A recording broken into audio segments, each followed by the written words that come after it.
在家做吊龙菲力牛排，5分钟搞定，比西餐228块的还要鲜嫩。星级大师教你自己做，好吃又不贵，做出来关键还奇香嫩滑好吃。首先来了解认识一下牛肉部位。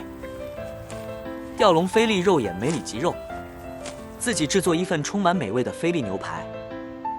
首先要挑选好靓牛肉，我们这次在这家牛肉档位挑选的吊龙超级新鲜。潘老板从事牛肉生意30多年，口碑好，都是街坊邻里相互介绍来光顾。牛肉品质被顾客所认可，熟客每天都会提前打电话预订。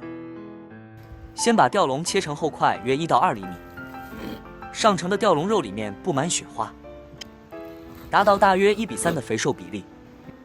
这样的吊龙口感分明，滋味鲜香持久，肥而不腻，瘦而不柴，汁水饱满，称为上品。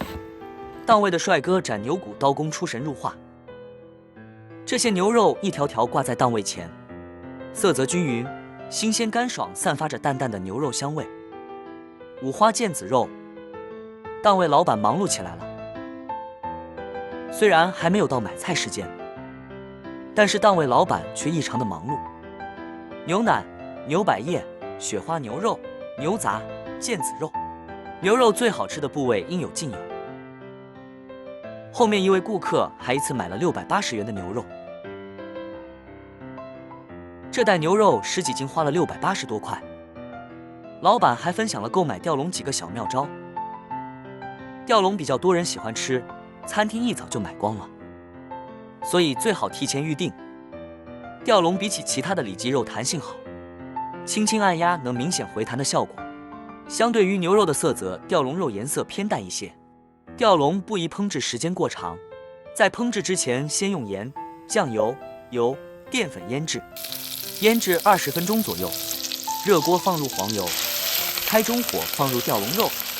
这块吊龙肉质鲜嫩，而且油脂很少，但煎得过火就容易老柴。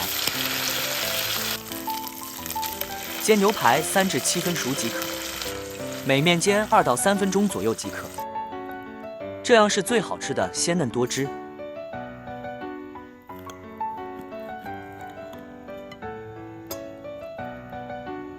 挤几滴柠檬汁，增加清新自然的香味。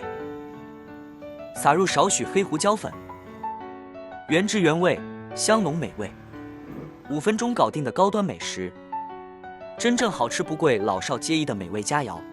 鸣谢潘记沙溪土牛坊提供了这么好吃的靓牛肉，感谢收看，下期再会。